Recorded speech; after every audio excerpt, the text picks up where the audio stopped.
Hello, everyone. So sorry. I have been meaning to do a video every day, and of course, that just hasn't happened. I've had a few mad days, but anyway, I'm back now, and I'm going to keep trying every day to make something. But I wanted to talk about something that's really important today, because I was talking to a customer, and we were exploring the idea. He wanted to know, how do you shorten a sales cycle? And how we were talking about, first of all, how you show the sales cycle using digital methods. But secondly, how is this going to shorten the sales cycle, the method that we generally use with our customers? So I thought, well, let me show all of you so that you can see what we're doing, and whether it's something that you could do within your own business as well. So I'm going to show you the board and go through the board a little bit. Hopefully the sound works okay and it makes sense. Let me know in the comments below if it does. So I'm going to show you the traditional method of bringing in sales. Is normally you've got social ads, you've probably got email thrown into this mix as well. So what you do is then you send people, traditionally people are still sending people to landing pages, and what they're doing in the landing page is they're asking them for their information in order for them to get something of value from them. So to sign up for a webinar, to watch a video series, whatever it is, or download a PDF or something. So they're being asked upfront for their name in the email, and sometimes a lot more information besides. So then from there, they're then taken to consume the content. So I've just put a video up here, but it could be anything. As I said, it could be a PDF, anything. And the main thing is, remember that you need people to consume your content in order for them to become a customer. That's really, really key. People need to consume your content to become a customer. And why does that need to happen? And I'm talking about online, because offline, of course, what they need to do is meet you and talk to you to become a customer. And I know every now and again that doesn't happen. But we're talking about when we are selling high-end, expensive services and products, where people take time to make a decision. So if you're selling lipstick or something online, or shoes, this is probably not going to apply to you at all. This is really for businesses that sell very high-end services and products, where people have to either have a conversation with you to make that sale, or they need to know about you in some way or another. So the way that we do this, then, of course, they then go from consuming your content, that's why I say it's very important, and they land up on a sales page. And that sales page says, would you like to buy something? So after the webinar, after they've downloaded something, they made an offer and asked to make a purchase. That's generally the sales cycle. Now, there might be bits and pieces thrown into that. So you might have a much longer funnel than that. But at the end of the day, this is what you want from people. You want them to consume content, and then you want to be able to make them an offer and get them to buy from you. And generally speaking, I'm just going to take a cost breakdown. This is made up, but this is the kind of spend that we would generally look at with customers. So let's say you wanted 1,000 visitors. You'd either be spending 500 a week, 500 a month, depending on how many visitors you wanted to a specific page on your website. So that landing page, that offer page, you want to send people there. So we'd be spending money on paid advertising to get people to those pages. And say if we spend 1,000 or spend 500 to get those 1,000 visitors. Now, not every single one of those visitors is going to opt in. So I'm just going to be very, very generous and say that 500 people opt in. Now, we all know that that's incredibly generous. You'd be lucky if it's 10%, but I'm not a great mathematician. So everything I've done today is to make the figures easy for myself and for you to understand, because otherwise I'm going to get it all wrong and it's just going to get very confusing.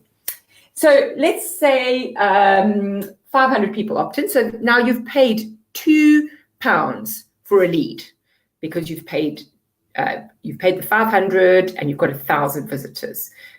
So you've paid £2 for a lead. So the nice thing is, yes, you're building your email list. That's fantastic. But that's not really the metric that matters at the end of the day. Say 300 people watch that. They watch that content. So they consume it. And they watch it to the end. Now, we're being incredibly generous. So they watch it to the end. And what happens is, when they're finished watching that video, they made an offer. And how many people then go to the sales page and take up that offer? And we're just going to say 10 people do. So 10 of those people that opted in, so of your 1,000 visitors, your 500 opt-ins, your 300 consumers of your content, 10 of those people then opt in to buy from you, or they become a customer with you. So what you've done is, in effect, you've paid 50 pounds or dollars, wherever you are, but pounds per lead to get that new customer. Now, this is, of course, incredibly cost effective, because you've always got to remember the lifetime value of a customer. It's never a transaction. How much is a customer worth to you in the long term? So the first sale might only be worth 100, £100. So you don't really make anything. It doesn't cost you, it's cost neutral. But your main thing is to get the new customer, because once someone buys from you, they're likely to buy from you again and again.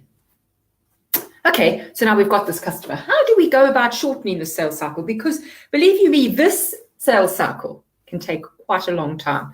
You may need to do this a lot to even get people to come to your landing page.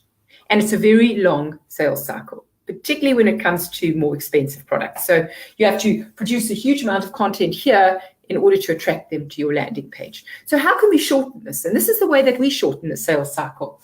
And we've used this from some of the best marketers that I know of in the marketplace. Particularly the person that I love is Frank Kern. And Frank teaches me a lot of this. It's about this value upfront thing. And I'm a great believer in giving value upfront. I like sharing what I learn anyway. So, go out and share what you know. So this is the way that we do it, and we encourage our customers to do it. We say to them, go and make some video content. So I've put 3 pieces of video content up there.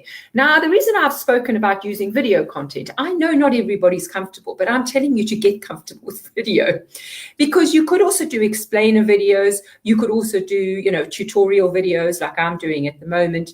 But there's lots of ways to make video. You don't have to just be in front of the camera, but I would encourage you to get in front of the camera. And you know why? Because you're getting to know me, you're getting to look at me, you're getting to see my personality. And that's incredibly important when it comes to building this know, like, and trust relationship. I know you now, I like you, I don't like you. Hopefully you do. I'm one of those people that perpetually wants to be liked. And so I know, like, and trust you. So now I'm building that trust by being in front of the camera and talking to you. I'm being vulnerable, and you're getting to know me, and you're getting to trust me. And hopefully I'm going to give you valuable information so that you think, well, she may be worth having a talk to. And that's all I ever want. Is my job is to get a conversation with somebody. That's all I ever aim for. And that's all I ever want from our customers, for them to have a sales conversation with a qualified lead, someone who knows them, likes them, and trusts them, and understands they've got a problem that person could potentially solve for them. So now we've given them these pieces of content, and what we haven't asked for is for them to opt in for anything. We have not asked for one bit of information from them. We're just saying to them, here we are, go ahead and consume this content.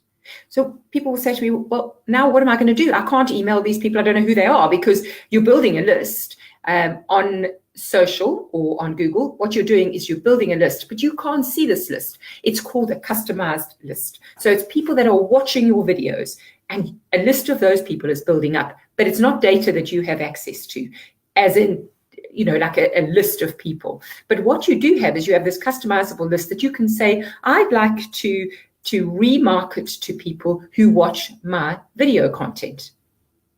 I'd like to remarket. If anyone knows what remarketing is, I'm sure you all do at this stage. It means you're online, and what happens is there is an advert for something that you looked at 2 days ago. So you were looking for a sunbed, and suddenly you see them everywhere. I don't know why I said sunbed. I've never looked for a sunbed in my life. How odd. But anyway, so you're looking for a new puppy, and suddenly there's a lot of adverts for puppy food everywhere. So this is what remarketing is all about. So we remarket to them, and we then create content depending on the video that they consume. So we might talk about different problems that people potentially have, and then when they consume that content, we then remarket to them based on what they consumed. And this is really interesting, because what you're doing now is you are presenting people with content that really matters to them. It's important to them. So when you remarket to them, it's not going to irritate them, because it's going to be something of value to them, because they've consumed something where you can identify that they've got a particular issue. So this is really interesting. This is about marketing to the masses, but really you're marketing to one person about their problem. So Now they consume this. There's no opt-in, so they're getting to know, like, and trust you. The value is absolutely upfront. So what we do is we retarget them, and we retarget them with offers and pitches.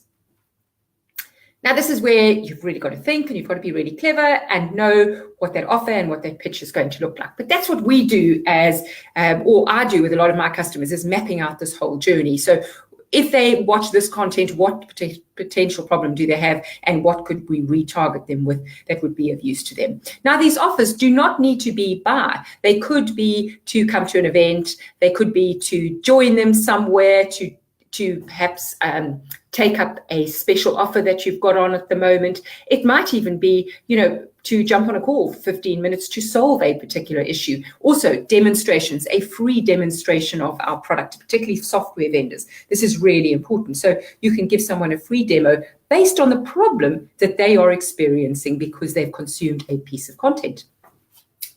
Okay, so now what happens when this happens? This is the really important part as well.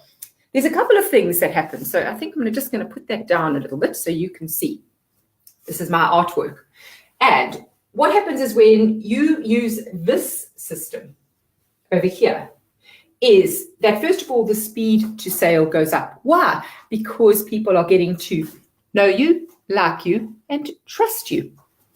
And of course, the other thing that happens is the conversion rate goes up. Why? Because you've given them value up front. And when people are given value up front, they think, I will opt in. I know this person. I feel I can trust them. It's very hard to trust someone you know nothing about and give them your details. And then, of course, the other thing that happens is the cost goes down. The cost to acquire that customer actually goes down. I think in the top one of our customers was experiencing $13, and then it went down to 2.8. So that's a little bit about how to shorten the sales cycle when you're online. That's the end of the broadcast. I think someone's just come in and I have to stop now. So have a brilliant day, and hopefully this has been helpful. Let me know. And let me know any tricks and tips that you have when it comes to shortening the sales cycle within your business. Cheers, everybody. Speak to you soon. Bye.